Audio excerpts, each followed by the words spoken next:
Hello,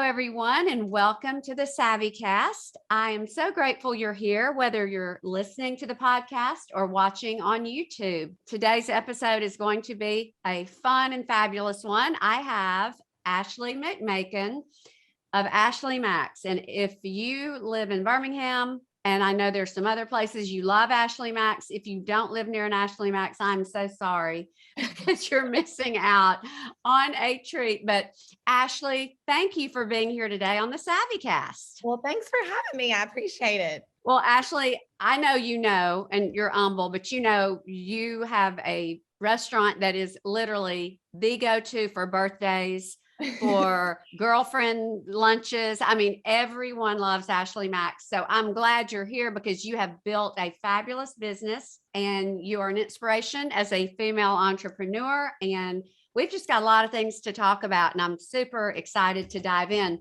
Before we do, I ask every guest the same question before we begin. What would you choose as your last meal? Last meal, that's a hard question for a foodie, that I know. that I do for a living. But I will say the first thing that comes to my mind is my husband and I had the opportunity to go to Italy right before COVID hit. So in 2019, went to Italy with some of our best friends and traveled all over there. And as you know, I mean, the food is just amazing. And so I would be sitting in a little cafe in Italy eating some yummy pasta and pizza, good glass of wine. I love Italian food. So that would be my last meal. Oh, that's great. Italy is on our bucket list. So when things settle down. It's so gorgeous. Oh, well, that is great. Okay. Well, Ashley, I have a lot of questions, but the first one is just tell everyone a little bit about you and your family and just who is Ashley McMakin? Yes. Okay. So I'm married to my husband, Andy McMakin. We're college sweethearts. I've been married almost 20 years. Where'd y'all go to college? Alabama. Okay. Tuscaloosa. So and then we joke around, we say we have 3 kids all the time. Sometimes we have 5. So I'll explain that.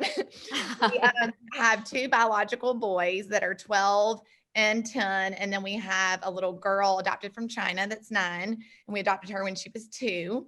So spent some time in China. So that was exciting. And then we have 2 foster sons that are actually a former employee's kids. And we took them in. We've known them since they were little and had helped kind of on weekends with them. And then the oldest moved in with us when he was 16.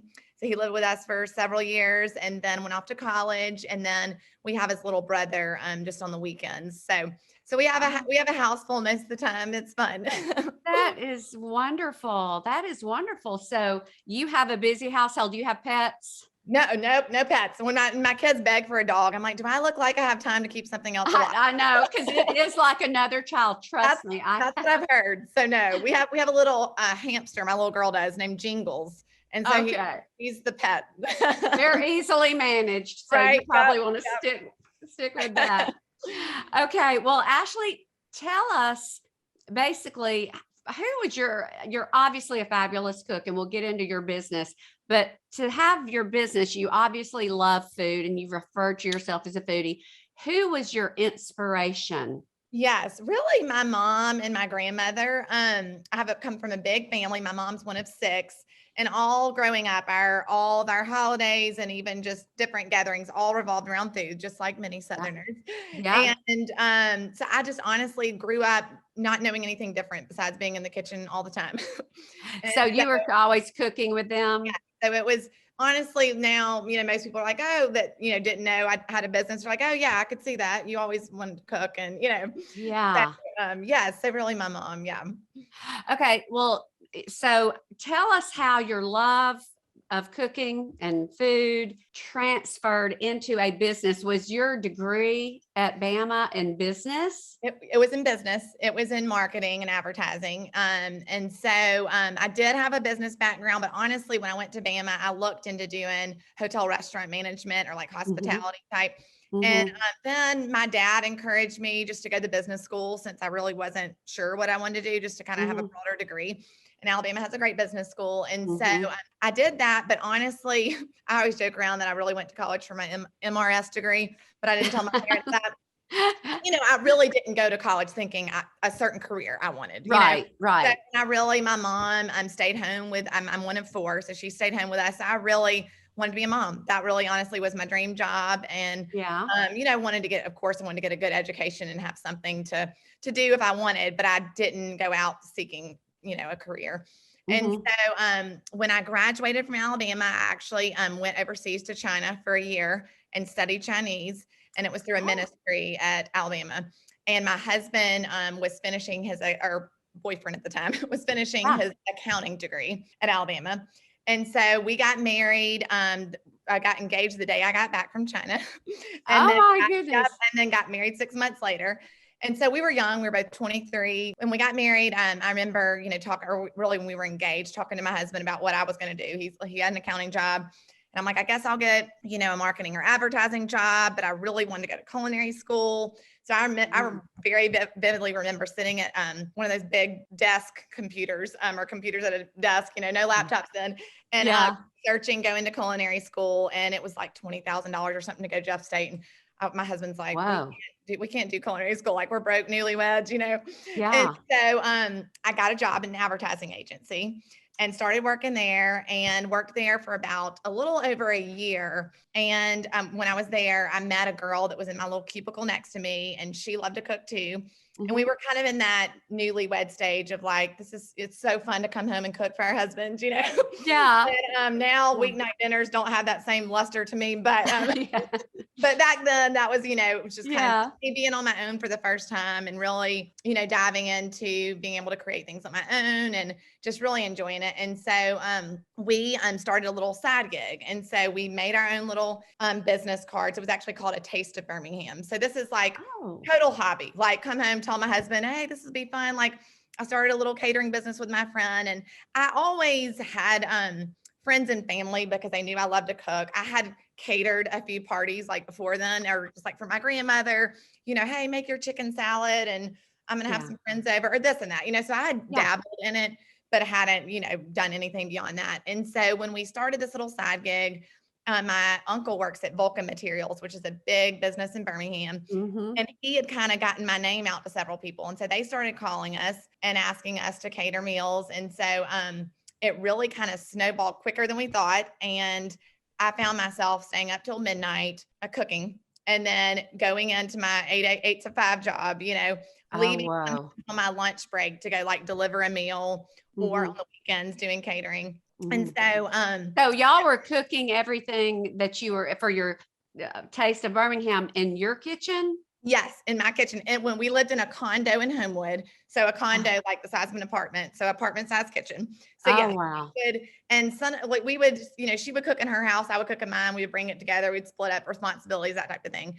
So anyway, so after the business started, or our little hobby kind of started getting to be more regular, talked to my husband, was like, maybe I should like look into doing, keeping this going. And so funny, the kind of straw that broke the camel's back was I was on a delivering one of these big meals to a doctor's office or something, and we were gone for like 2 hours during our lunch break. And so we got home, got back to our work, and the boss called me in her office and was like, Oh, no. okay, I know y'all have this hobby going, Oh my goodness. you've been gone for 2 hours and, we just can't do that. And so I laughed Oh. now being an employer.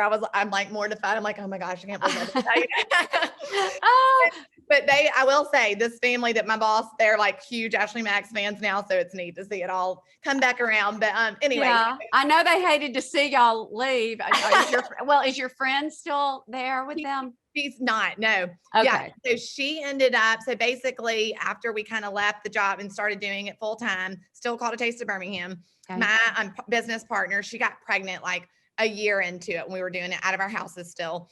And so she was like, when I have the baby, I'll probably just stop doing it, And so I was like, Yeah. okay, didn't think anything of it. Cause still in my mind, I'm like, oh yeah, we'll probably want to have kids soon anyway. Like this is still kind of a glorified hobby. And so anyway, after she had her baby, we bought her out for $250 and, or it might've been a little more than that, but not much. Oh, wow. And so, we, just decided, I guess I'll keep this going until, we have kids. And so we did rename it then though, since it was only me, and, named it Now, Ashley. Ashley Max. Yeah. So named it Okay. Ashley Max. And so at that point, it was continuing to grow just by word of mouth. My husband was like, I really think we need to look into like a spot for you. Like this is getting to be a legit business now, Mhm, and mhm. so now when I say legit business, I might've been making like $15,000 in a year. I mean, so it's not like it was, but What so were you cooking, Ashley? Like, were Okay. you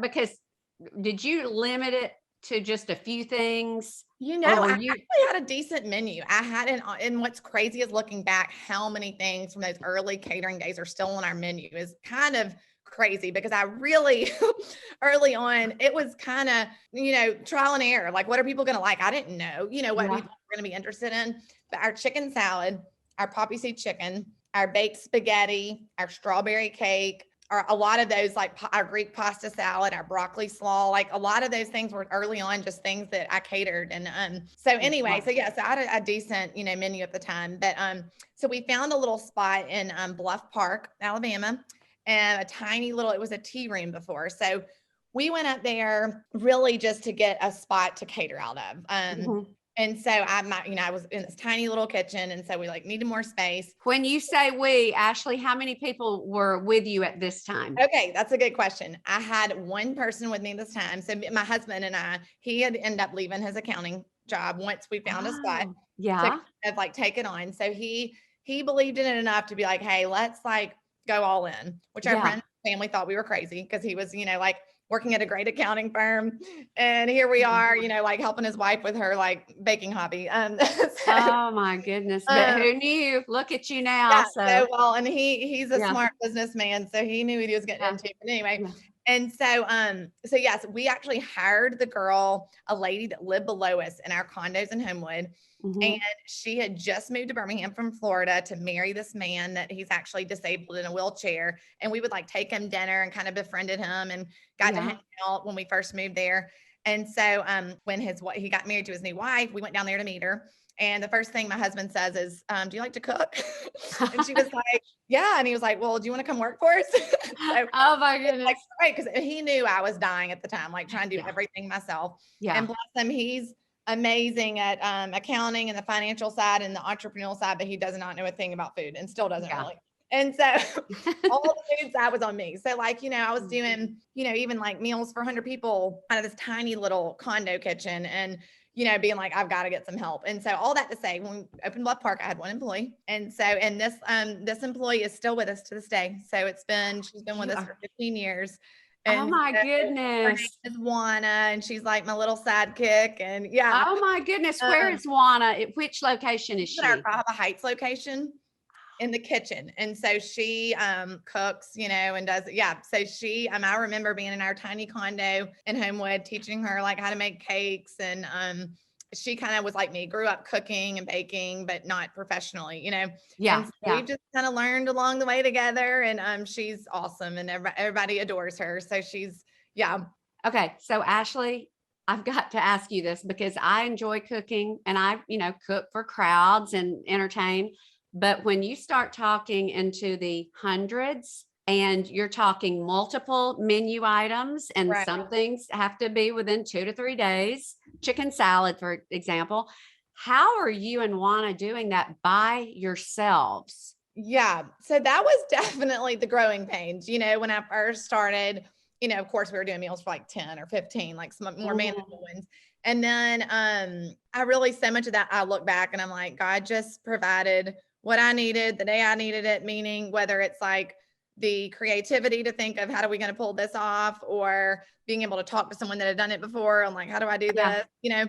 But so much of it was really just like trial and error and of like, okay, like, I make poppy seed chicken for 10. Well, now I've got to look at my recipe and like, how much chicken do I need for 100? And how do I get all that prepped in the right time? And so it was, looking back, it wasn't like a one, like, okay, I learned how to learned how to do this and I have this meal and I know exactly how I'm going to do it. Like a lot of it was just like, okay, I guess I'll try the, Yeah. So your just poppy seed chicken was one of the first things on your menu? it was, yes, our poppy seed chicken. And it's one of our biggest sellers, which, as you know, poppy seed chicken is a pretty basic item, but it's just Mhm. comfort food. And Yeah. people love that, and I've done a lot of fancier things along the way, and poppy seed's still our biggest seller. Oh, wow. So that is your Yeah. biggest seller, It poppy is. seed Poppy chicken. seed chicken is our biggest seller in our gourmet to go. So like all of our frozen meals, and then our chicken salad is our biggest seller, just probably overall, like in our gourmet to go and for our cafe. Oh my So goodness. Yes. I'm so glad you're in Inverness. I could jog to y'all's location. Well, I don't know if I really could jog, but anyway, I just went yesterday, got chicken salad. I will not make chicken salad unless I make my curried, which is different. yes. When I can go get yours, it's Oh, perfect every time. Every time it's you're perfect. so sweet. Well, that's one of those things that's just it's kind of a pain to make, and just because Yeah, it is. it doesn't mean you don't know how to make it, but who has time to do, That's boil the right. chicken, shred the chicken. I know. And the same for the pimento cheese. Now I love Callie's Carrie Morey, Yes, who yes. you just met her. Yes, Like you just yes. had her. I wanted to come so badly. I'd love for you to come. Yeah, but both of you make your businesses have the best pimento and cheese. Oh, Okay. I want to talk about, well, first of all, let me just ask you, when you and Juana were in Bluff Park, were you still catering or were you just doing dine-in? okay, so that's a great question. So when we got Bluff Park, we were just catering. There was no dine-in. Oh, okay. And so Okay. it was just catering. And so when I got that spot, like I said, it was more of like, okay, now I have space to do my catering as far as prep for it, cook for it. And it was all what we call, which is still what we do. We call it drop and go catering. So we're not full service catering. I did a handful of weddings early on and learned real quick that I didn't want to do that. Yeah. Was just not I love to cook. It wasn't the event. I didn't want to be an event planner. Yeah. And I felt like that's what it was turning into with weddings. I just kind of stuck to what I knew, which was like home style food. I'm not a chef. I never went to culinary school, and just like learning, learning new dishes, learning new things, but wanting it to be something that was really appealing to the masses and not, so gourmet that people are like, what is that ingredient? That type of thing. Right. Anyway, with Bluff Park, what happened was we started, when we were catering up there, we would have catering clients be like, hey, I love your poppy seed chicken and your chicken salad, but I just want to get like enough for my family. I don't want like to cater it because it was like a minimum order of 10 to cater. Yeah. And so I was like, okay. So then we started thinking maybe we can put like a little fridge and freezer in the front of this little Bluff Park store and let people kind of come grab like small containers of things. And so that's where what we call now our gourmet to go was born. And when we did this, there was not anywhere else in Birmingham that I know of at the time. There might've been a couple, but not like it is now, that did that. And so it was a very new concept, the whole take and bake or gourmet to go. And so I remember the first day making the chicken salad, and I think I put like 4 quarts up in the front, and I was just like praying that it sold, because I'm like, that took me like 2 hours to make. Oh my goodness. And so anyway, so we did and then we also did that with our poppy seed chicken and some of our other like baked spaghetti, some of our like bigger dishes or catering dishes, when we would put them in a small container like to serve for people, so for like a family style. And so that took off a lot quicker than we thought it would, to where people were like, oh, can you do this too? And so we started expanding the menu of like what we would put up there. And so that's where our gourmet to go was born. And then we never had dine-in at Bluff Park. And so we opened a little tiny pickup store on the other side of town in Cahaba Heights. And my family is from that Mountain Brook area. And so we, kind of needed, like, we had a lot of people driving to Bluff Park, or honestly parts of Birmingham that were like, well, I don't know where Bluff Park is. It's just a little tucked away up there. And so we kind of wanted to service the, a little bit more of the Mountain Brook Vestavia side, where we had knew a lot of people. And so we put in a little pickup store in my grandmother's antique shop. So she let me like rent a little room. So we that was our little pickup spot. And so I remember the first Christmas that we were there, we had like a line out the door for people like waiting on cakes to pick up cakes. And I was like working the computer up there, Now, Ashley, did you know all these people were coming for food? Or because at that point you were just putting the food out and people no, those people were ordering cakes. They had ordered. Okay. Stuff. Yeah, sorry. Okay. But I did not personally know a lot of them. Yeah, it was just more of like, hey, we have a pickup spot in Cahaba Heights now, order your Yeah. cakes, you can pick up there, that type of thing. But then we also had like a little fridge and freezer up there too with our grab and go stuff. So people who just on whim said, I want to go get chicken salad, they could always walk in. Exactly. Yes. Okay. So we had that in Cahaba Heights. Yeah. So then about a year after we had that little pickup spot, we were kind of like looking, okay, this is a successful market for us. Like maybe we should look in like a bigger spot, because Mhm.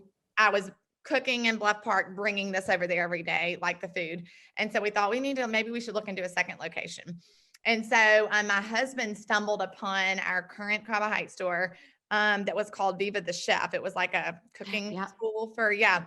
kids. I And remember. so anyway, when he found that, it had a huge kitchen in the back and then like some dining space up front. And so we go in, I'm like, this is awesome. Like the catering kitchen's 3 times the size of my Bluff Park one. Mhm. We'll have to move a lot of the savory stuff over here, maybe keep doing some stuff at Bluff Park too. I think I had about 7 employees at the time. And so we knew, of course, if we opened this other store, we'd have to hire more people. And so anyway, a day or two after we like started looking at the spot, I remember going in there and my husband was like, well, there's like all these dining area here. Like, why don't we like serve your food up here? And I was like, what? Like a restaurant? I was like, I don't want to in a restaurant, And so I was like, you're crazy. I was like, I like the catering. People can Yeah. come and grab food, but I was like, I don't want to do a restaurant. And he was like, well, I mean, just do your catering menu, but just serve it up here. It made it sound real simple. And I'm Yeah. sitting there thinking, I don't know the first thing about running a restaurant. I Yeah. know how to cook and take an order for catering, but Because and it's a totally different ball game, isn't it?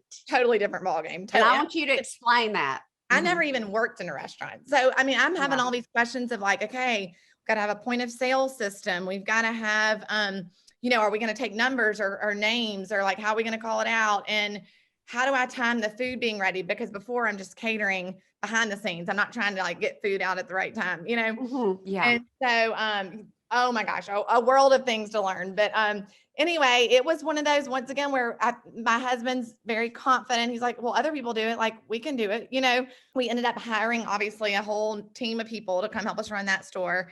And I remember the very first day of the cafe was opened. Now, when was this? What year? It was in 2010. So we 2010. opened Okay. Bluff Park in 2007.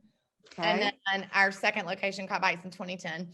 And so we, the first day it was open, I remember I was on the sandwich station line, like making sandwiches. And I remember like looking out the little pass through window to see if like any customers were coming in. And I bet we did. I do not know for sure, but I bet we did like a couple $100 the first day. Like, that's it. I mean, it was just because we were, and we didn't know what to expect, but it was like people knew us for catering. And even at that time, not many people, because I was relatively small. And then we were known for our strawberry cake. So I sold a lot of those. But in 2011, we were in Southern Living magazine, and someone had reached out to me and said, I know you have this great business, and your mom and grandmother, love to cook. And they did a article on like generations of cooking. And so it was a picture of me and my mom and my grandmother in my mom's kitchen. And then I gave them some recipes that I used at Ashley Mac, some tomato basil tartlets, and some, I think I had my tuna salad in there, and then my grandmother's strawberry jam cheese ring, which we still sell for the holidays.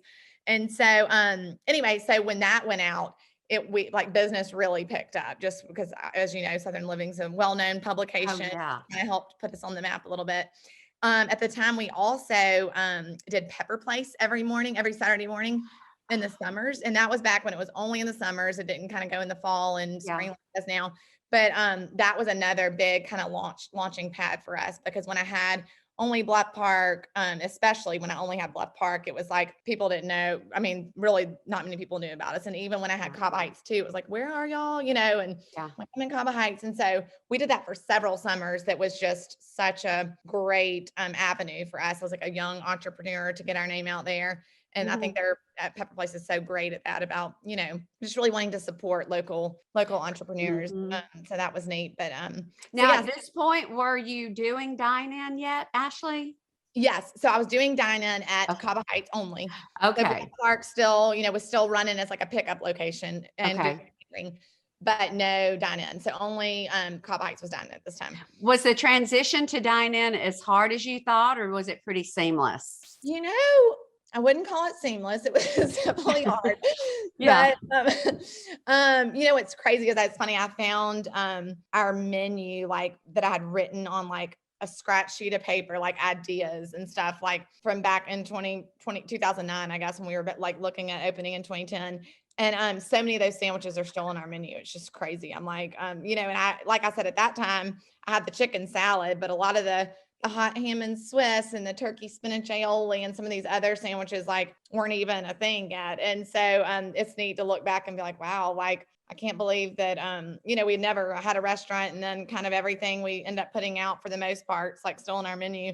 So that part was great. I think that set us up for success, that like we didn't have to pivot that much with the menu. But as far as learning how to manage a location that had the dine-in, the gourmet to go, and the catering, that clearly, took a lot of time, we Mhm. failed a lot, to be honest. Like there was, a lot of things we didn't do right, or things we thought we're going to do one way. And then we were like, oh, that didn't work. Let's try it this way, Yeah. So, I think looking back in my early days, I'm reading the book Grit right now. And I think, that just is so much what it takes if you're an entrepreneur, and it's like you're, trying things, you have to be, persevere, and you have to fail and try again, Right. Right. So those were definitely hard lessons to learn for sure in the time. But like looking back, I think that's what has made us successful. Well, and speaking of grit and hanging in there when things are hard, how did COVID impact you? Because you did very well, in my opinion, keeping things going as best you could. But how did it Right. affect you? Well, COVID, so I'll back up a minute. So after, so we have 5 locations now. You have And 5. so, Can you yeah. name them? Yes. Okay. So our first one, like I said, was Bluff Park, which is not there anymore. So Mhm. then we ended up maybe having the Cahaba Heights store. And then we have one in Inverness down 280, like you mentioned, near you. We have one in Riverchase by the Mhm. Galleria. Yep. And then we have one in Homewood in Soho, which opened in 2017. And then we have Pizzets, which we opened in 2020. I just saw that the other day. Mhm. Yes. So it's crazy. But so we when COVID hit, we had 4 locations, and we're in the middle of a build out at the Pizzitz Food Hall. Yeah, when COVID hit, I remember I was actually in my Homewood location that Friday the 13th when everything was like Mhm. Yeah. eerie. Yeah. And I remember it was just like we had already put up all of our dining, because that was kind of, even though it wasn't a mandate, but we just were, everyone's kind of freaking out. And we're like, Yeah. okay, I guess people can't come in to eat, but they can come grab something. Yeah. Some were in masks, some were, how that was. And so Yeah. it was just honestly having to step back and be like, okay, how are we going to keep going if the things are changing so much where people aren't going to come in? Mhm. And then that was also when people just did not know what to expect. And so, grocery stores were running out of stuff because everyone was Yeah. just flocking and getting stuff. So it was like Armageddon was coming that first few weeks. Like Yeah. we were just selling out like crazy. Like we couldn't even keep up with all of our gourmet to go stuff because people were just coming like stocking their freezers. And probably because so many things were shutting down, the people who didn't know how to cook Yes. were like, oh my goodness, let me go here and get this fabulous food. Right. Yes. Yeah. Yeah, for sure. And so, honestly, my biggest concern was we employ over 100 people. And so when COVID first hit, I remember just thinking, okay, we have all these people that depend on us for a paycheck, and people Mhm. are feeding their kids and feeding their family. And Yeah. so that was definitely our biggest concern, was like, are we going to be able to continue to employ all these people if we don't have as much business coming in? And so unfortunately, just like everyone else, we had to furlough a pretty large number of people, and just tell them that, we hope that we can, Yeah. hire you back and come back on our team. But for now, like we really don't have, work. And so that was very difficult for sure.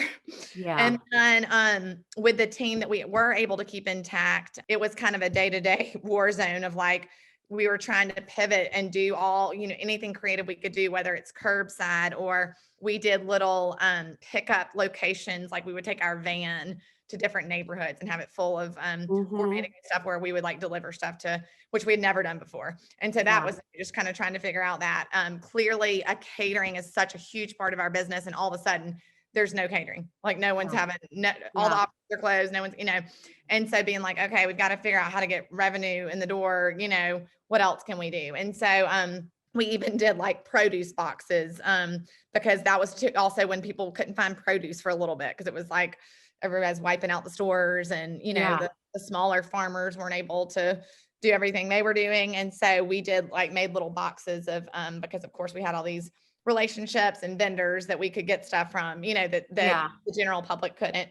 So we did that for a bit. And then we did parts of it were fun where we did I forgot what we called it, but it was like a grandmother's little happy to send to their grandkids. And so we made a little basket of our brownies and our wiki sticks and our, and so we sold some of those bundles. And then that Easter, the first Easter of 2020, was the first time we had ever done a bundle of like a meal bundle where you could $120, $150, you can get a whole meal of a ham, some sides, biscuits. And so that we were floored. We did drive-through pickup. We felt like I was trying to run a Chick-fil-A, I'm like, oh my God. Because first of all, that is a great price for all of that to feed that many people. Yes. Second of all, I know people wanted to do there was no church. I remember that was so sad. That was 20 because I remember we were watching online and I don't think there was, because that was during the mandate to be at home. Right. Oh, that was definitely a time where it's is this really happening? So now that we're out of it, how is business different than it was pre-COVID? Yeah, so that's a great question. Honestly, and I just talked to another restaurant friend about this today, that there are definitely some things I think that came through COVID, through established businesses, people that already had a brand, that we were able to kind of pivot and step back and be what are people really coming to Ashley Max for? What do the majority of people love? What time are they coming in? Can I close a little bit early because this store does not do enough dinner? It calls us reevaluate all that. Our menu, what are items that we're wasting more frequently? How can we just be better stewards of what, our resources and what we have, and be a smarter business kind of. I think that was helpful. And so now three of our locations close at 3, and we are a big lunch place. And then 2 of ours close at 6:30, which also was, we used to close at 8 back all our locations. And now, we really do get a lot of takeout in at our Cahaba Heights and Homewood locations are open till 6:30. And we do a family meal that you can get at any location, but clearly you can't pick up for dinner except at these 2. So those are kind of figuring out our demographics too, what stores really want the dinner and what stores are more lunch places, So our hours was a big one that changed. And then honestly, now with labor, that just is necessary too. It's even on some of the stores, if I wanted to stay up in later, I can't right now. And that's just. So you are feeling the labor shortage. Oh yes, major. Yeah. Wow. Yeah. So that's been difficult post-COVID for sure, but we're so grateful that our business has continued to grow through COVID and in spite of COVID. And now getting to be on the other side, we're still slammed, which I'm so grateful for. But the hard part is that I have a lot more business coming in and I have less workers. So yeah.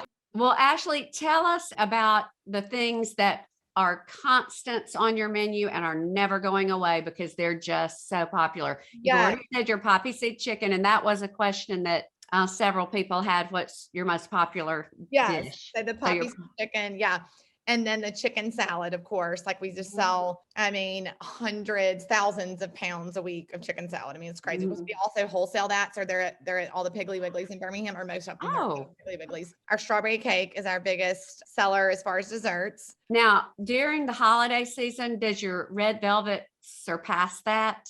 It's crazy. It doesn't. And now we do sell a lot of red velvet cakes, but it's just that strawberry cake. It's that's what people come for. And so fabulous. And when you made it into cupcakes, that made it so wonderful when you had a party at a restaurant for a friend to be able to just have the cupcakes to give out, or the because cutting a cake. So that was wonderful. Now you also have a caramel cake, correct? We did do it as a special before. Oh, okay. I don't know about regular. Yes. So we will rotate here now. Our carrot cake was a staple.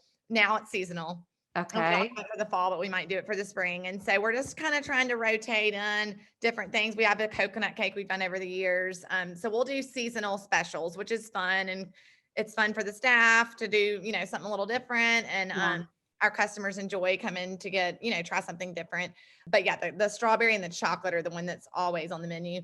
And then our broccoli slaw is crazy popular. Like it's just people also buy that by the quart or by the pan or by, Oh, whatever. And then you can also get it in our cafe. Our sour cream biscuits are a huge seller. And that's my mom's recipe. And they're just little bite size, like melt in your mouth, little butter biscuits. and don't they come on every when you dine in? Yes, they come with most of the plates. Yeah, like if you get a salad or the trio. So they come with a lot of those. Yeah, so we sell a ton of biscuits. We also wholesale those. And then we have partnered, and I'll talk a little bit about the holiday stuff too. We've partnered with Nourish Foods Market, which you can follow them on Instagram, and they ship a bunch of our items. Oh, Yeah, so all over the country. So you can order our biscuits, our sour cream biscuits from them by the dozen, as well as several of our sides, and they'll carry like seasonal sides. So like right now they have a bundle of our Thanksgiving sides. So like squash casserole, dressing, sweet potato casserole, that type of thing. Green beans. So that's been neat to be able to, expand outside of Birmingham where we can for people that want to their Ashley Max fix but can't get it. So and then as far as our holiday, we have, like I mentioned, we started doing bundles during COVID, and that all of a sudden we're like, okay, you know what? People don't want to think about their menu. A lot of people don't. They either don't have time, and it doesn't mean we have honestly, the biggest compliment I get is people that come in and are like, I love to cook and I love good food, but I just don't have time anymore, yeah. And of course, we also love the people that say they don't like to cook, because I'm like, well, you're keeping me. So Yeah. Oh, it works both ways. Yes. But so we have a Thanksgiving bundle that's on our website now live. You can order it. It's $120. Can you tell us what's in the bundle, Ashley? Now, may I ask you a question? For those listening who don't live near a place to pick up, can the entire bundle be ordered through Nourish, or just sides bundle? It does not have the turkey in it. Okay. Yeah, but if you wanted to do your turkey somewhere else and get all, and honestly, the sides clearly is everything that we make from scratch. That's to me more, you can find a turkey. Yes, I was about to say you can get turkeys many places, but the sides are what take all the time. Yeah. So so Nourish has a Thanksgiving bundle online you can order. And then on our website for local people, it's $120. Okay. And it's a boar's head turkey breast. And we make homemade turkey gravy in a little container that comes with it. And is it smoked or just it's a roasted turkey breast, and it's packaged like with instructions like from Boar's Head. Oh, wonderful. Okay. And then it comes with our gravy on the side, and then cornbread dressing, sweet potato casserole, our sour cream biscuits, and then a dozen of our assorted mini cupcakes. So it's just a preset package, no substitutions on that, but you can add, like a lot of people when you're on the site, you can click the bundle and then you can be like, oh, you know what? I want to try the squash too. So everything's available a la carte. So you can add to that. Yes, you can add on anything. And also, let's say you're going to grandma's house and you don't need the whole bundle. You can buy anything separately too. So everything's a la carte, except but all the sides are, yeah. I want to say to anyone listening, if you have a party or small group or whatever, ordering those sides is amazing, or even the entrees. Yeah. Because the time, and I cook poppy seed chicken tetrazzini. The time it takes is not the only thing. It costs so much in groceries. You've got to buy chicken. You've got to buy all the cans, and it's just, it's not, I mean, these prices, and then the fact that it's done, incredible. I mean, it's I appreciate that. Helpful. So so are you also going to have a Christmas bundle? So we also How's that going to be different? Yeah. Okay. So it comes with a boar's head, brown sugar glazed ham, which is delicious. It's very good. And then we serve that with our brown sugar, bacon, green beans, twice baked mashed potatoes, and then the sour cream biscuits and assorted mini cupcakes too. So it's just a little bit different. And then, like I said, if we just don't sell as much. The dressing and the sweet potato are so popular for Thanksgiving, but we still have it on the menu, but it's just not in the bundle for Christmas. So it's is your dressing a family recipe? It is. It's my grandmother's, a spinoff of hers. I did change it a little bit, but we make our homemade cornbread, we saute all the onion, Celery, celery and onion. everything. And then it has sage and some, but not much. So it's like, it's just Yeah. in my opinion, the perfect Southern style cornbread dressing. It's moist, not dry. Like, I'm very particular on all the details of it. And Yeah. it's very popular. And I think, no, dressing is such a pain to make. I mean, I don't even make it anymore now that we make it up there, because it's just, a lot of steps. It's a lot of steps. It's a process. The process. So, and some people enjoy that, which is great. But if you don't, then just Oh, listen. So Ashley, I know there are people out there thinking, I wonder if she'll ever open here, Montgomery or Auburn or wherever. Is there ever any chance you're gonna expand, or is it gonna? Yes, we would love to. We would still love to put in, some close to Birmingham, let's say Trussville area, or different pockets of Birmingham that still don't have one. And then after that, we would love to, Tuscaloosa, Auburn, the college towns. I think that would be a good spot for us. So we're definitely would like to continue to grow. And I think one of the things that has played a part in our success is our slow growth, that we haven't tried to get too big too quick, because that was a concern even early on with like putting in my second location. And my third location was like, okay, this is hard to keep the quality and the consistency the same at every location. I want the person at this store to get the same service and the same food that they're going to get at another store. I think that has, definitely not always been easy. And once again, we're not perfect, but I think just having that excellent quality service of, and food has been always at the forefront of, what we do. And so keeping that in mind, I think as we look to expand outside of Birmingham, okay, how would I do that? How would that look? We're definitely very methodical and careful on, how we do that, because we don't want to do it if we can't do it well. So. Oh, yeah.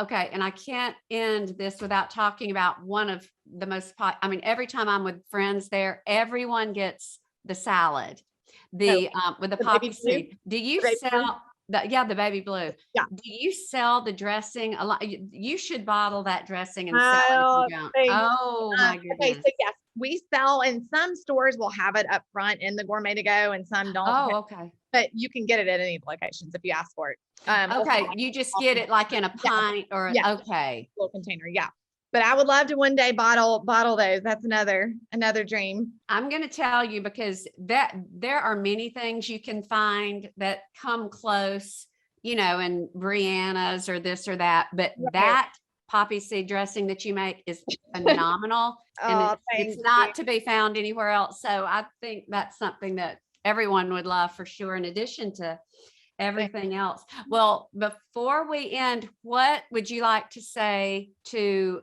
female entrepreneurs about maybe some of the things that you wish you had been told before you started on this journey? What would you tell your earlier self about what you're doing now?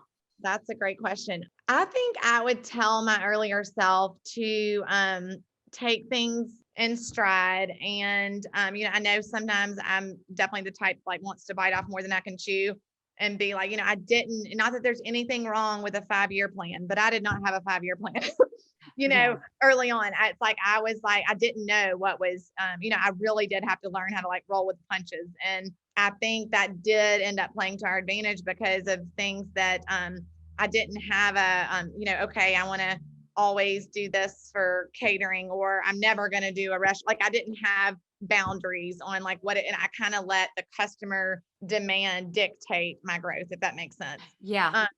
So instead of being like, I'm going to open a store and sell this, I think we were very like, well, you evolved through yes. a lot of trial and error, but look at how it's worked. Wow. And what would you say, I know you've given your husband so much credit. Do you think that having someone who supports you so well was very pivotal to where you are today? Could you have done it without him? No, could not have done it without him. Could not have done it without him, for many reasons. One, the financial side, as you know, is just such a huge piece of a business. And so I think so many creatives, and I put myself more in that bucket, are, I want to like love, either have a certain talent or niche of something they are good at, but it's like you don't think of all the things it takes to run a business, you know? And Yeah. so there's so many facets. And I think he was very gifted. And then even having somewhat of a bit, I mean, having a business degree and that background ended up playing into, you know, running the business side. And so, but yes, and then like you said, his support and family support clearly, because I can definitely say the reason I would say I would not be where I was is because I did not have confidence in myself early on, because you know, I was 25 when I started it and didn't Yeah. know, you know, what people would like. And I don't think I would have kept going had I not had that encouragement of like, people love your stuff and people, you Yeah. know, want it. Let's, you know, so I definitely think that encouragement's important. And then, you know, just having that, being able to depend on someone that you trust on the financial side, I think is huge in a small business. So Yeah, that's great. Well, Ashley, I'm going to put for everyone listening or watching all of the ways to reach Ashley, but for those who are just maybe driving and listening, give us your Instagram, your website URL, and then yeah, you can check on the website or on the yeah. show notes. Yes, our website is just ashleymax.com. That's easy to remember. And then I'm on Instagram and Facebook, just Ashley Max. And So that, Ashley is Ashley, and then it's Macs. yes, correct. And then on Instagram, I do have my personal account, which is Ashley_McMakin. Mhm. And that I have like a lot of behind the scenes with my kids and, you know, or like what I'm doing on a day-to-day basis at the restaurant, home meals I'm cooking, that type of thing. So I've started building that up lately. Just some people, you know, like to see kind of more of the behind the scenes. And so I do that over on my personal one. So if we want to see what's on your holiday table, follow your personal, and you're Yes. going to put a Yeah. lot on your Yeah. stories. That's awesome. But you'll probably see a lot of Ashley Max because I don't have time to cook during the holidays. Hey, but what could be better? Listen, it's fabulous. And Ashley, you're such an inspiration, and I've so enjoyed having you on. And I know it's been an hour and it's lunchtime, so you've probably got lots of places to be, but thank you so, so much. And I hope to see you soon. Thank you so much for having me, Jamie.